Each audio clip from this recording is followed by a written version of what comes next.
لو أنزلنا هذا القرآن على جبل لرأيته خاشعا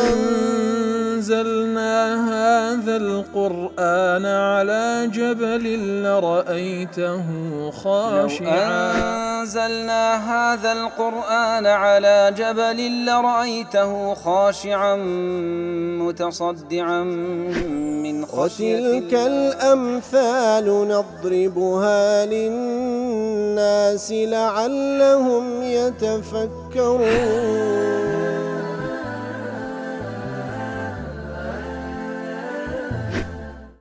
الحمد لله والصلاة والسلام على رسول الله وعلى آله وصحبه ومن والاه. السلام عليكم ورحمة الله. برزان خوش حالم لواني 1013 لوانا كاين تفسير القرآن بيروز بيمو خزمتان ومبستي رضامندي رب العالمين وهيوادان مئوي آزي السودي لور بقرن. أعوذ بالله من الشيطان الرجيم. إلا تنصروه فقد نصره الله إذ أخرجه الذين كفروا ثاني اثنين إذ هما في الغار إذ يقول لصاحبه لا تحزن إن الله معنا فأنزل الله سكينته عليه وأيده بجنود لم تروها وجعل كلمة الذين كفروا السفلى وكلمة الله هي العليا والله عزيز حكيم. بەڵێ خۆشەویستان رب العالمین دەفەرمی ئەگەر ئەنگۆ ئەو پێغەمبەرە بەسەر نەیەخن صلی الله عليه وسلم ئەوە الله تعالی بەسەری خست کاتێکەوە کافرەکان دەریان کرد لە مەککە ئەوانیش بە ڕێگادا دەڕۆیشتن ثانی اثنین دووی دووەم بوو کەوا لەگەڵ ئەبوو بەکر بوو واتە ئەو دوو بەڕێزە پێغەمبەر بوو صلی الله عليه وسلم لەگەڵ ئەبوو بەکر خوای لێ ڕازی بی كاتكوا إذ هما في الغار دقنا أشكوتك لرقادة إذ يقول لصاحبه لا تحزن إن الله معنا كاتكوا بيغمبر صلى الله عليه وسلم بها ولكيد فرمي خفد مخو بيقمان الله تعالى لقل إيميا فأنزل الله سكينته عليه وأيده بجنود لم تروها الله تعالى سكينة آرامي خستسد دروني وتأييدي كرد بجنودك كأيوة نايبينا ولا نتيجة جعل كلمة الذين كفروا السفلى كلمي كسانيشي كافر بو نزمترين كلمة وكلمة الله هي العليا كلمة الله تعالى هل أويان برزة أو ذاتك وعزيزة وحكيمة. لا تفسير قاسمي دل إلا تنصروه أي بالخروج معه إلى تبوك كوا آتك للسياق وآتان داهتك وقلت من زيادة الباس لغزوة تبوك دكا بتايبتي وبقشتيش أقر بسري نيخن بتايبتيش لقالي درنسن لبو تبوك أقر بسري نيخن بقشتي وبتايبتيش لقالي درنسن لبو تبوك فقد نصره الله. وكل تفسير سعدي دل أي إلا تنصروا رسوله محمدا صلى الله عليه وسلم بقشتي أقر پیغمبر صلى الله عليه وسلم بسر نيخن فالله غني عنكم الله تعالى بينياز لنقو بيستي بكسنية لا تضرونه شيئا هيد زررق ناتوانن با الله تعالى بقينن الله تعالى پیغمبري بسر خستي صلى الله عليه وسلم إذ أخرجه الذين كفروا كل قاسم دلي يعني كفار مكة حين مكروا به كاتك وكافركان مكة بيلانيان لدجدادنا فصاروا سبب خروجه يتر أوان بونا هو كالب ودرتوني بيغمبر صلى الله عليه وسلم لمكة فخرج ومعه أبو بكر الصديق رضي الله عنه لقال شيبو لقال أبو بكر الصديق خواهي قور لي رازي بي. وكل تفسير سعد دلاء إذ أخرجه الذين كفروا من مكة لمكة بدريان هنا لما هموا بقتله كاتكوا نيتيان كربيكو جن وسعوا في ذلك هولي شيان دالبو أو هدفه وحرصوا أشد الحرص زور حريص يجمل لبويكوا فعلا بيكو جن فألجأوه إلى أن يخرج وأن ليكرد دربتي لمكة كودرتو ثاني اثنين وكل قاسم دل حال من ضميره صلى الله عليه وسلم أي أحد اثنين كواتا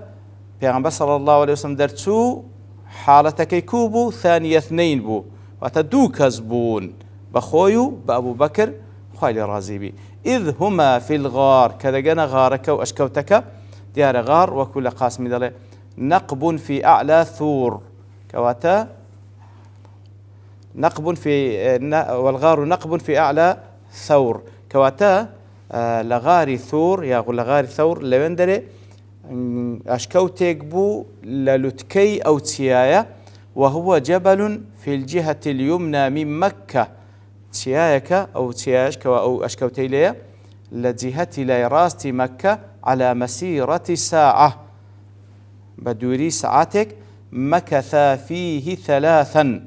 لرقادة بيان صلى الله عليه وسلم لقال أبو بكر خوالي رازبي سيشوان لبمانوا ليرجع الطلب الذين خرجوا في آثارهما سنك كزانيان بيان صلى الله عليه وسلم لقال أبو بكر داتو خوالي رازبي إتر لهمو لا قاصد لدواي بدواي دارويشت تاوكو بيانقرن إتر أواني سير روجان لو أشكوت ما نوتاوكو أواني كبدوان دادا قرين مأيوز من لديت نويان ثم يسير إلى المدينة لدواء أو سيشو أو زبريكوتن لبو مدينة إذ هما في الغار وكل تفسير سعدي دلي فهما في تلك الحالة الحرجة الشديدة المشقة لو حالة تدابون كوا حالة شزور ناخوشو أو بري مشقة تدابو حين انتشر الأعداء من كل جانب لهم لا يكتج منانيا بدوان دادقران يطلبونهما ليقتلوهما داوان دكردن بيان جنتا بيان كوجن فأنزل الله عليهما من نصره ما لا يخطر على البال مثل الله تعالى نصرتي خوي بسلان داد بزان بخيالي كزدانهات بتشيويك خوي جورا نزهت يانددا إذ يقول لصاحبه لا تحزن كات إذ يقول أي رسول الله صلى الله عليه وسلم كاتك ودفرمي لصاحبه صاحبك شيء أبو بكر خوالي رازبي بيد فرمي لا تحزن خفض مخو وكل قاسمي دل وذلك أن أبا بكر رضي الله عنه أشفق من المشركين أن يعلم بمكانهما لو إذا ترساك ومشرك كان جيغا كان بيبزان كوا لو أشكوتدان فيخلص إلى الرسول صلى الله عليه وسلم أذى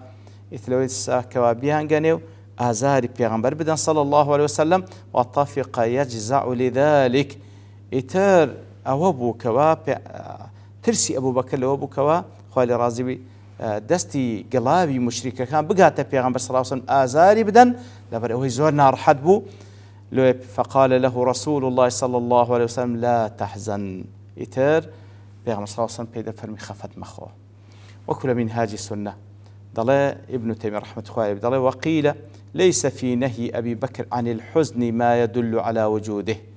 كاتكوا بيغمبر صلى الله عليه وسلم بيدا فرمي لا تحزن بل جلس الأولانية كوا فعلا حزن موجود بلا أبو بكر بل قد ينهى عنه لئلا يوجد إذا وجد مقتضيه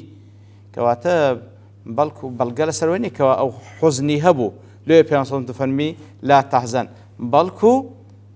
كذا فرمي لا تحزن كاتجر شتيش من هات بيش شاني أو بخفض بخوت خفض مخو فالنهي عن الشيء لا يدل على وقوعه كاتك نهي لاشتك دكري معناوني أو اشتا موجودة بل يدل على أنه ممنوع منه لئلا يقع فيما بعد كواتا بلكو بلغير سرأوي كوا أجر شتيش لا لداهات وهات بالشاين خفت بو خفت مخو كقوله تعالى يا أيها النبي اتق الله ولا تطع الكافرين والمنافقين هل وكل لو آتي سورة الأحزاب الله تعالى ببيغمبر صلى الله عليه وسلم تقوى الله تعالى بك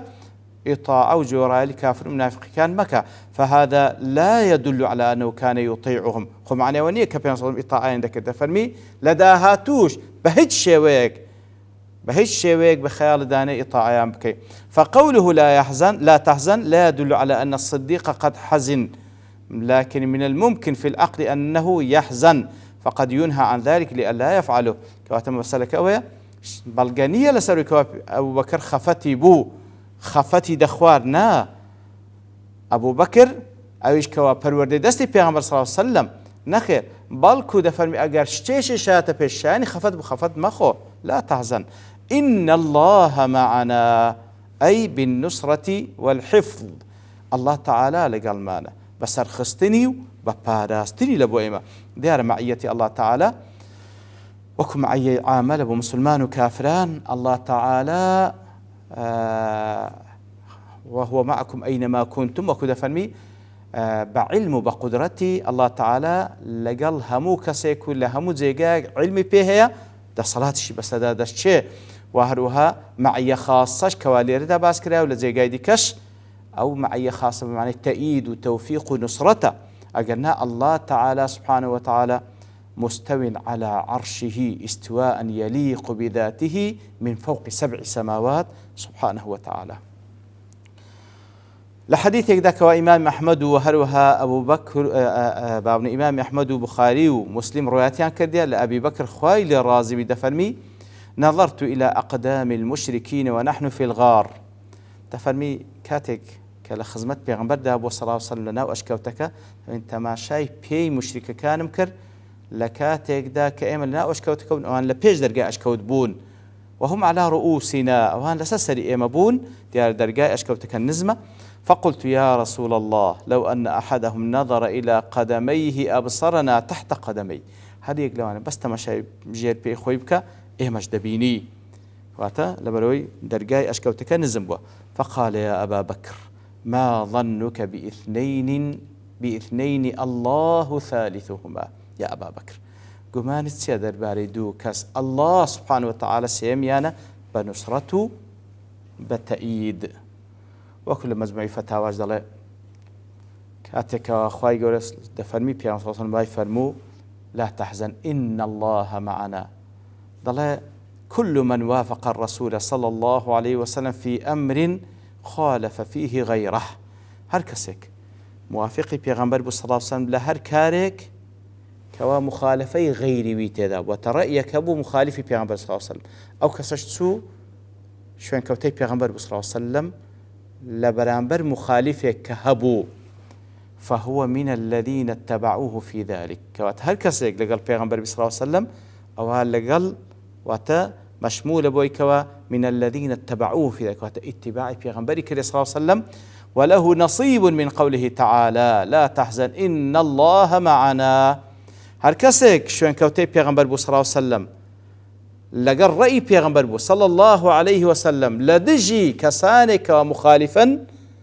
أو بشه لو آتيك وإن الله معنا لا تحزن إن الله معنا خفد مخو الله تعالى لقل معنا شنك أولا سنقري بيغمبر صلى الله عليه وسلم فإن المعية الإلهية المتضمنة للنصر هي لما جاء به إلى يوم القيامة حتى روج قيامته هر كسك شوين كوتي بيغمبر صلى الله عليه وسلم لسنقري بيغمبر صلى الله عليه وسلم لدجي مخالفة كاني أو بشه لو آت لا تحزن إن الله معنا الله تعالى تأييدي دكا ونصرتي ددا فأنزل الله سكينته عليه وكل قاسم دل أي أمنته التي تسكن عندها القلوب كواتا الله تعالى أو السكينة اطمئناني كوا دل بي آرام دبي خواهي قول داي بزان دسر دلو دروني فأنزل الله سكينته عليه أو زلير عليه أي على النبي صلى الله عليه وسلم سكينتكي خست دلي بيغمبر صلى الله عليه وسلم كبي آرام بقري وات عليه لابد دسر دلو دروني بيغمبر صلى الله عليه وسلم فأنزل الله سكينته عليه قيل على أبي بكر عنديش كذا لنا أو سكنت لابد ضلي أبو بكر بو سكت ضلي بيام صوت مهر آرام بو لابد ضلي أبو بكر بو عن أبي علي والأصم قال أبو علي لأنه الخائف المحتاج إلى الأمن أبو بكر خالي رازي بدأ ترسا خوانا خواست اشتيب قاتا بيام صلى الله عليه وسلم بيستبو أمن أمانه بو وقيل على الرسول بالكو عنديش كجدلين نخير أو سكينة الأسد ضلي بيام صلى الله عليه وسلم دابزي وكو زجاج أبي مسلم لا تفسيري سعد فأنزل الله سكينته عليه أي الثبات والطمأنينة الله تعالى ثبات وطمأنينة وآرامي وخراقري دابزان لسدلي في غمبر صلى الله عليه وسلم والسكون المثبت للفؤاد واتە ئەو ئارامیەی کەوا دڵ پێی جێگیر دەبی ولهذا لما قلق صاحبه سكنه لێە پێیان سەلەم ئارام بوو بە سکوونێک کە خوای گەوردای بەزان بەسەر دڵ و دەرونی لێ کاتێکەوە هاوڵەکەی کە ئەبوو بەکرە خوای لێ ڕازی بی تووشی قەلقی بوو پێغەمبەر صلی الله علیه و سلم ئارامی دەکات و پێ دەفەرمی لا تحزن إن الله معنا خفت مخو الله تعالى لقلمانا وأيده بجنود لم تروها لقاسم دلي يعني الملائكة وأتى جنودانا بريتم لملائكة كوابت ساو نابين درين خواهي قول تأيدياني كرب ملائكة أنزلهم ليحرسوه في الغار الله تعالى أو ملائكتاني نار داي بزان لبوي كوابا سوانيتيان ليبكن لو كاتك والنا وأشكوتكبون لا تفسير سعد الله وأيده بجنود لم تروها وهي الملائكة الكرام الذين جعلهم الله حرسا له كواتا أو ملائكة برزانبون كالله تعالى كردي باسوان لبو بيغمبر صلى الله عليه وسلم دیارە ئاتەکە هێشتا شتێتری ما باسی بکەین بەڵام لەبەرتەوابوونی کات دەوەستین بە پشتیوانی الله تعالى لەوانەی داهاتوو دێنەوە خزمەتی وصلى الله وسلم على نبينا محمد وعلى آله وصحبه أجمعين وآخر دعوانا الحمد لله رب العالمين لو أنزلنا هذا القرآن على جبل لرأيته خاشعا